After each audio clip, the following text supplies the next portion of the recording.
A big hello and welcome. It's Kate from Zen Stitching, and I'm so excited to be joining you again for another of our Chatting with Artists for the Making Zen retreat. Today, I am so excited to be joining Helen Hiebert in her studio. A big hello and welcome, Helen. Thank you, Kate. Lovely to be here.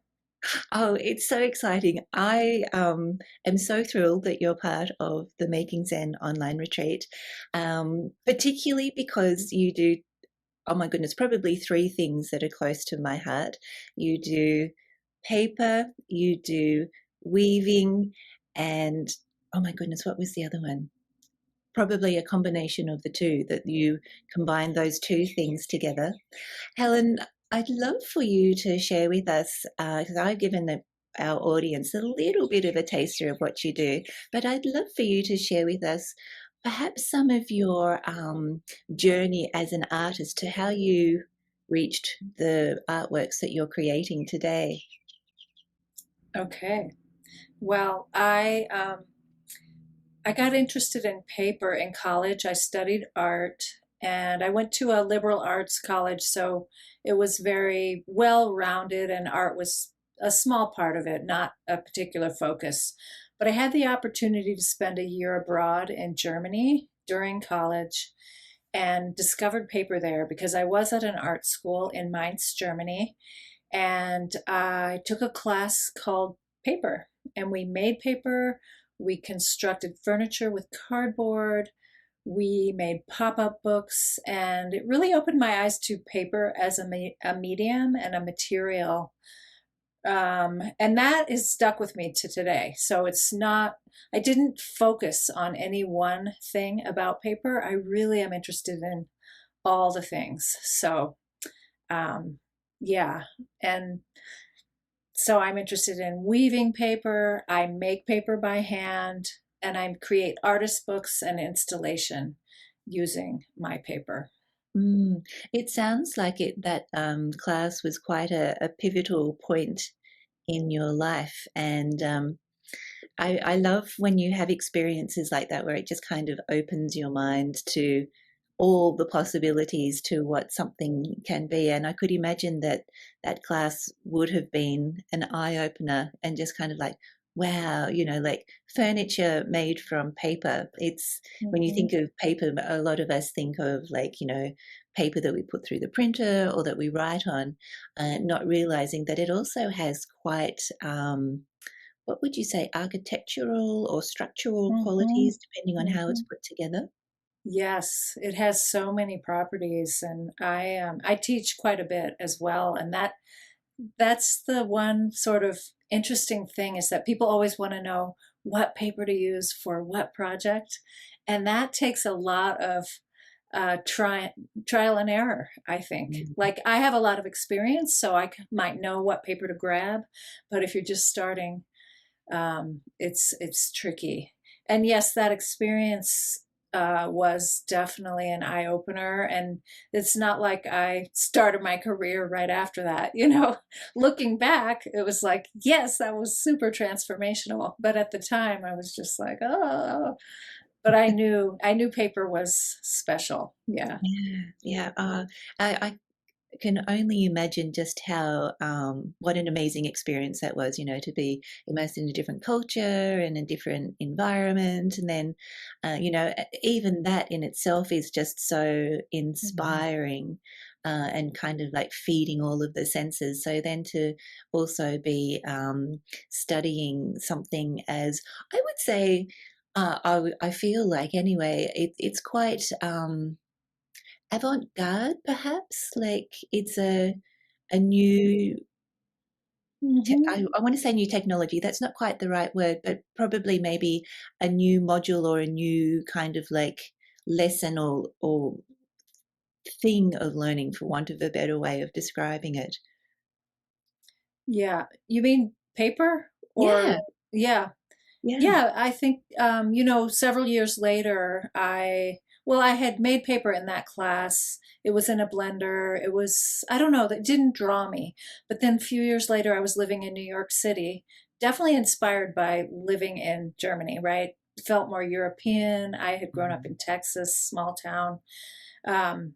And in New York, I found a studio where they made paper, and I learned that this was early 90s, and in the 70s, hand paper making had become an artistic medium.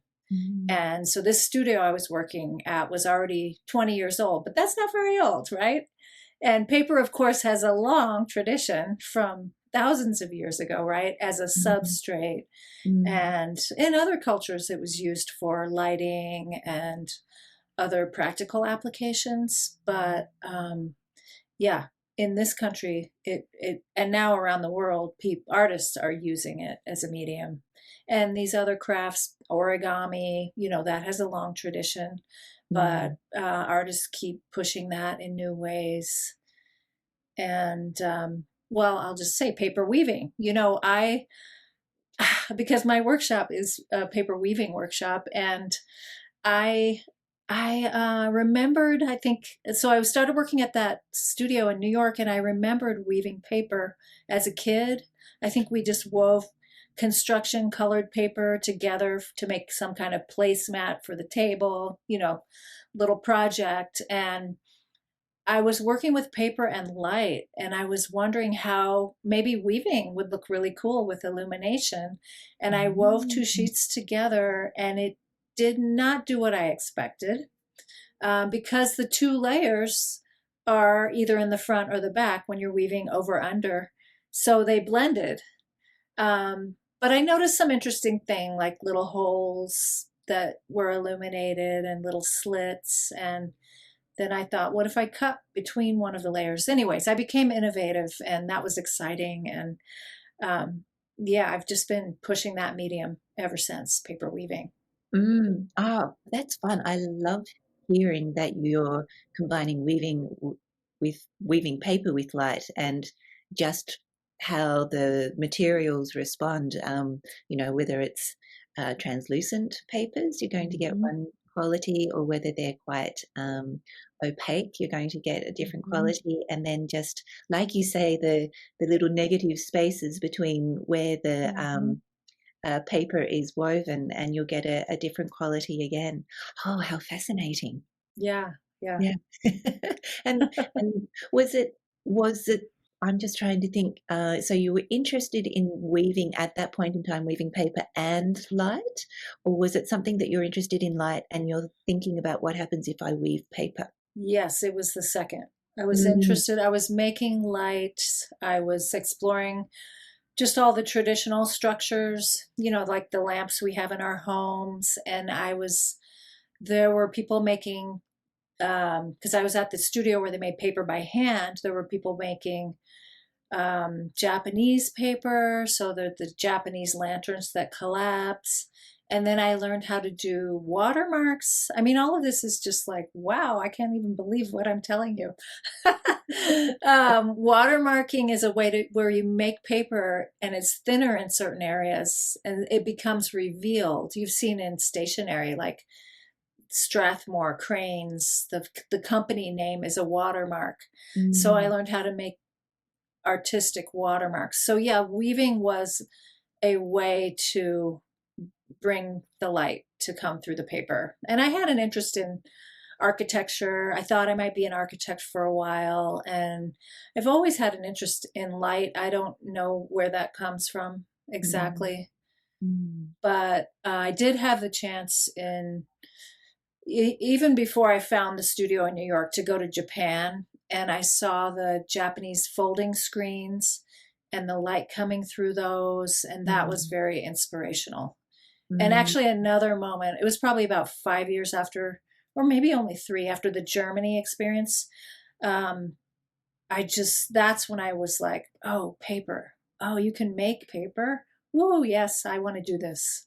And then I really started seeking out how, and that's how I found the studio in New York. mm. Oh, how fun. Um, I've shared with you previously that I also did a paper making Mm-hmm. class, and at art school as well, and just the whole experience of paper being three-dimensional, the ability to, I mean, I guess in some senses it's a bit like paper mache as well, where you're working with paper pulp to create three-dimensional things. But there really is, once you start thinking about it, so many wonderful ways of working with paper beyond putting it through a printer, or Oh, drawing yeah. on it, which is kind of how I know I generally think of paper, or you're reading off magazines or newspapers Right. or all that kind of thing. Yeah. Hmm. And I can see in the background, Helen, that you have some very beautiful woven projects. I'd love to hear a little bit more about them. Yeah, these little cards are what I'm showing how to make in my workshop of in making Zen. So they're just two different woven paper note cards. We'll actually do three, Mm. and there's so many different weaving structures. So the blue one is just very several different colors of woven or strips that are woven from the center out. So that's a technique. And then the other one you see there is has these windows that I started cutting between the layers. So it reveals what's behind. So in this note card, I'm not using the light coming through the paper like I mentioned earlier, but that's what initiated that process early on. But you can use it to just create an interesting pattern. Yeah. And it's so fascinating. And I love from what I can see that you're working with, say, for the example of on the blue card, you're weaving different colors together and just the results of how those different colors sit next to one another. Mm-hmm. And then on the card with the white background, how you've got different shapes there as well. So I'm so excited to see you teaching this in the workshop. Yeah, and there's so many, so many variables. This is what keeps me fascinated with paper and paper weaving. Mm. You can cut straight strips, you can cut curvy strips, you can cut a shape like a spiral and then weave into the spiral. I mean, it's just unlimited possibilities. And then the paper choices. That'll be really fun to see during making Zen, Mm. what papers people use. And I recommend look through your recycling, use a magazine, use a photograph, something that you have a connection to, a map. You have plenty of paper just laying around. But Mm. then you can also purchase lots of papers, and I'll talk about that too in my session. Yeah. Yeah. Oh, I love the idea of working with a map. That's something I hadn't really thought of, but maps are Hmm. such beautiful Hmm. items and in terms of reference for practical reasons, but also just to look Yeah. at. I always think they're so beautiful. So to think of them as a woven um, object is quite striking. Not to mention, if you think about it, through the weaving process, you're kind of like combining two images. So you're integrating these two Yes. ideas. If you're working on the concept of place and locality, then weaving a map into something that also refers back to that would be a fascinating idea. Mm. Yes, actually, I have a new book coming out called Weaving with Paper, and I have a series of projects in the book, and one of them is there's a prompt for every weaving project, and one of them is called Roots. And so my example in the book is a baby picture. So thinking about my roots, and of course that prompt is very broad, right? You could have plant roots Mm. or so mine is a picture, a baby picture woven together with a map of Texas where I grew up. Oh, So wow. yes, there's so many ways to integrate concepts through Yeah. weaving. Yes. And also thinking about that, the difference of how it would look if you're weaving thin bits of paper versus thick bits of paper, or a combination of the two. Hmm. Yes, Mm. that's right. Mm.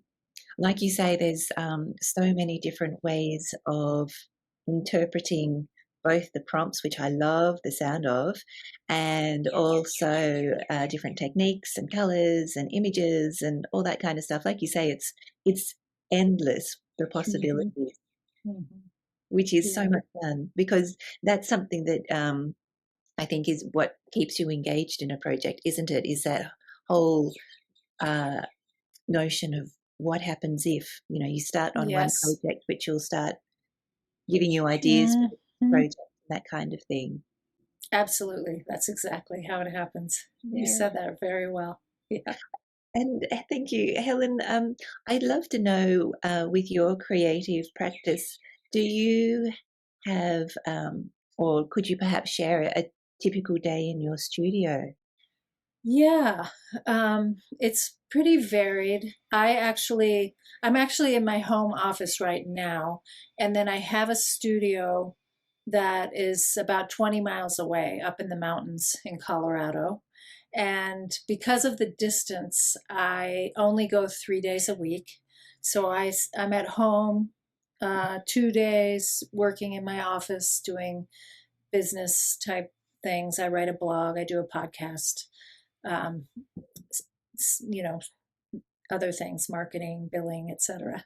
And Yeah. then in the studio, um, yeah, it runs the gamut, right? I'll just say what I'm working on right now. So I create artist books that I sell to special collections libraries through universities and museums and other institutions. That's one of my income streams. So I am working on finishing up some editions that I have created over the years, and I'm getting ready to actually to start an edition of a woven paper alphabet.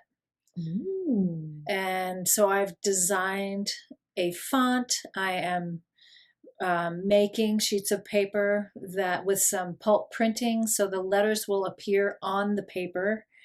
Um, 2 layers of wet handmade paper are meshed together, and then I have designed weavings. I'm trying to do a different weaving structure for each letter of the alphabet, and Mm. then the paper that weaves into that base handmade sheet will relate to the letter of the alphabet. So, like A is for Atlas, B is for blue jeans. I have some paper made out of blue jeans. C is Chiagami, which is a Japanese paper, etc. Oh, wow. Is it, because I'd love to see, are you kind of documenting these processes and sharing them on Instagram or Facebook or the socials? Yes. I have to say, this is a project that I've been working on for a long time. So I did document it, and now I'm getting back into it. So it will be coming again.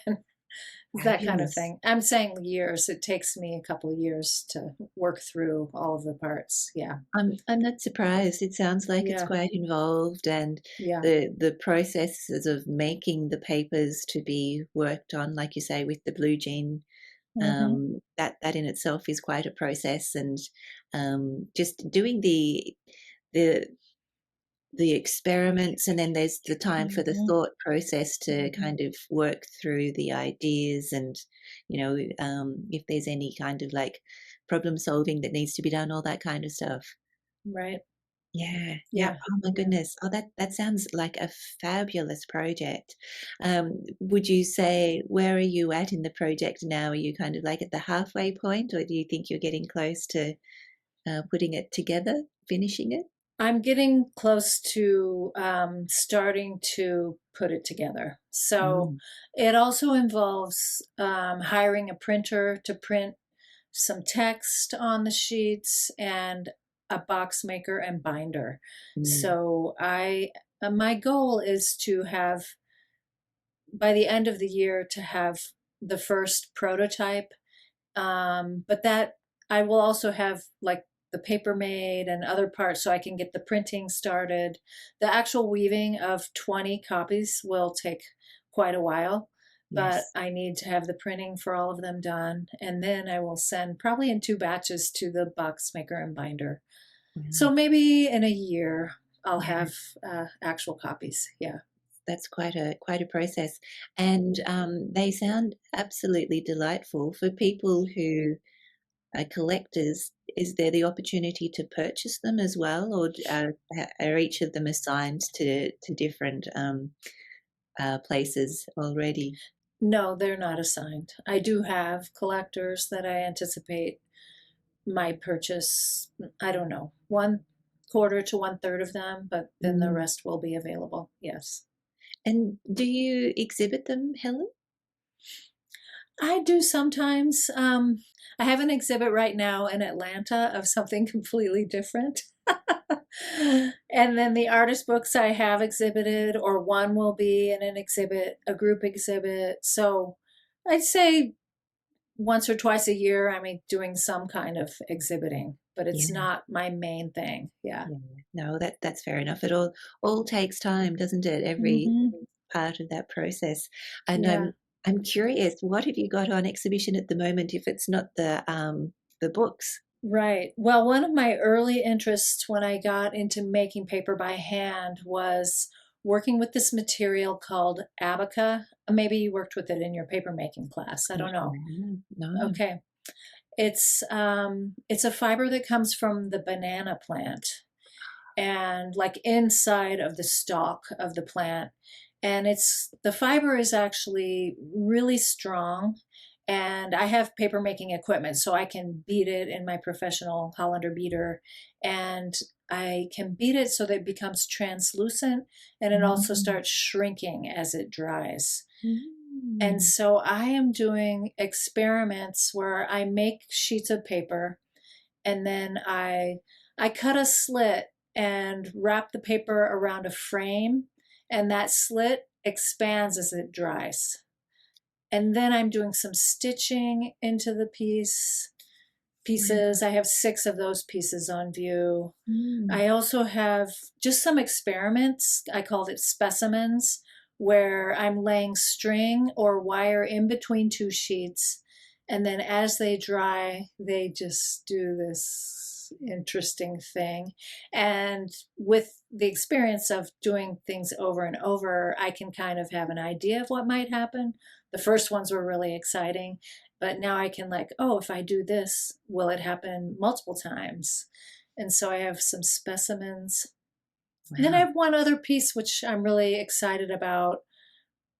And I hope it doesn't sound too abstract, but my website has images. And these are on Instagram too.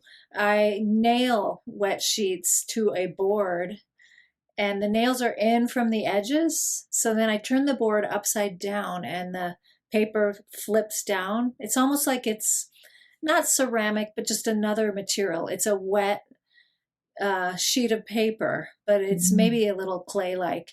And then as it dries, it shrinks to the nails and creates these little square, they almost look floral, but they have the square form I put 4 nails. And I made a whole series of those. And I'm thinking about that piece is called Same, Not Same. And I'm thinking, so literally, I'm making the same piece over and over. And these are in a range of colors, by the way.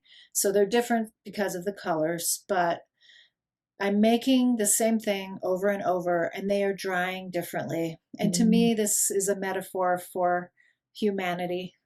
I think we are all the same, and our differences are beautiful. And unfortunately, we want to fight about them. But so it's a metaphor for oh, humanity. But my piece is beautiful. yes, I love the sound of that.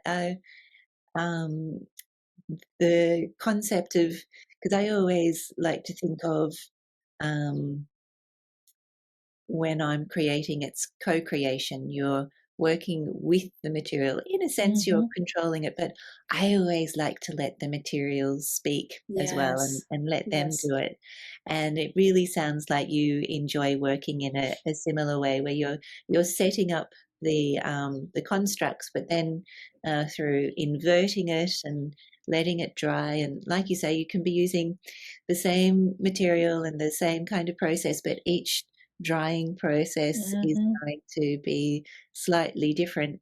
And I think there's a real joy in working that way because it's controlled, and to a certain extent you know what the outcome is going to be, but at the same point in time there's always that little unknown element Yes. that always happens. Yeah, and it goes back to what you said earlier about the what if. I'm Mm, always thinking, what if I do this? What if I yes, make this slight variation?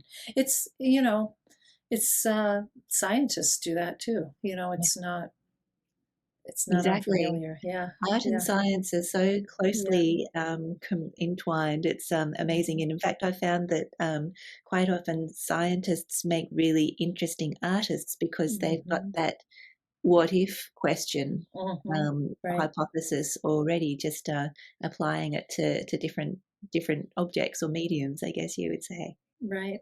Yeah, Yeah. yeah. And Helen, I know we touched upon this earlier off camera. You were telling me that about how you like to, I think you have, would you say almost a daily practice, and that's something that you also like to teach in some of your programs? Yes. I have to admit that I don't really have a daily practice myself. I am diligent and I follow through and I work every day. But I discovered through paper weaving, um, I just I think this was before the 100-day project was a thing. In Mm, 2013, I had just moved to Colorado. My husband had a job, my kids were in school. I was kind of like, oh my gosh, what am I going to do?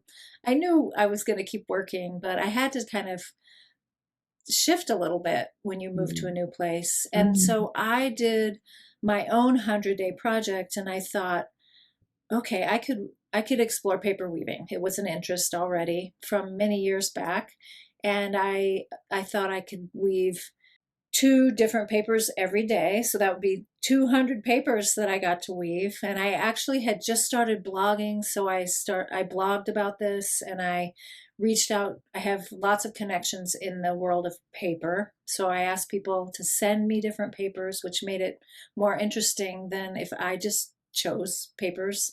mm, And it was a wonderful experience. And then a few years later, I decided to turn it into a class called Weave Through Winter. And I shortened it to 30 days, but I combined the practice of the daily practice and weaving. So through these 30 days, I provide a weekly video that teaches the basics, and then participants share online. There's accountability, in that. mm. There's so many things about a daily practice that are wonderful.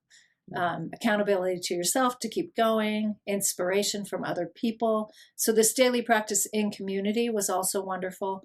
And so, Weave Through Winter is still going strong, and I do it every February. And then a couple years ago, I write how-to books. That's another thing that I do. So I have 6 how-to books out about paper making and paper crafts. And I thought this Weaving Through Winter is it would make a great book. Mm, So that's what this book is. The main focus of the book is 30 weaving projects. We mentioned the prompts. Each one has a prompt, and they kind of go sequentially through how I teach the class and from simple to complex weaving. And of course, because it's a book, you can weave at any pace you'd like, mm. but you could choose to start a daily practice. So I have a whole chapter on how to do that and the benefits I've found through doing that and my students have found as well. Oh my goodness, that is delightful. Helen, you mentioned your website earlier. Where can we go to view more of your works and what you create? Yeah, it's helenhiebertstudio.com and Hiebert is Hiebert. And is that how we can find you on the socials as well? Yes, they're on there too. I'm at Helen Hiebert on Instagram. I'm on Facebook too. I actually have a group called the Paper Studio on Facebook. And can anyone join the Facebook Yes. group? Yeah. Yes, yes. Yeah. I could imagine that would be a really wonderful place to engage and get inspiration and see what other people are working on as well. Yeah, that is a great place. And it's we do Flaunt It Friday. Every Friday, people share what they're working on. So Mm, it's I a love fun it. part of that. Yeah. Oh, how much fun. Oh my goodness. Well, Helen, I would love to talk to you all day. I'm so fascinated by everything that you do, and I love that you're combining the architecture with the paper, with the weaving, and just all of your life experiences that have culminated in a number of books as well. It's really delightful that you're sharing your knowledge that way, and I definitely want to know more about that as well. If we're interested in finding your books, is your website the best place to go for that? Yes, it'll be available wherever books are sold. You can find it on my website, but Amazon, if you're in another country, I can't ship internationally right now. It's Mm, just a little bit mm, prohibitive. yeah. So Amazon would be the best place to look. And you Um, can ask your local bookstore too, because it's published by one of the major publishers. Yeah, Hachette. Great. Okay, wonderful. Oh, that's so good to know. Well, thank Yeah. you so much for your time, Helen. I'm going to go out and look for this book because I think it sounds like a lot of fun. And I love the idea of incorporating paper as part of a daily practice and all of your prompts. I think that could be a really nice way of dipping your toe in the water and getting a little bit of inspiration, or a lot probably, I would imagine, to get going and ask some of those what if questions. Thank you so much for your time today. It's been an absolute pleasure talking with you, and thank you so much for being part of Making Zen. Thank you, Kate. Thank you for joining me in this creative journey. If you've enjoyed this video, please like, subscribe, and share it with your friends. And if you'd like to learn more about Making Zen, please check out the links below where you can find out all about the workshops, creativity, community, and all that kind of good stuff. Wishing you many happy hours of stitching.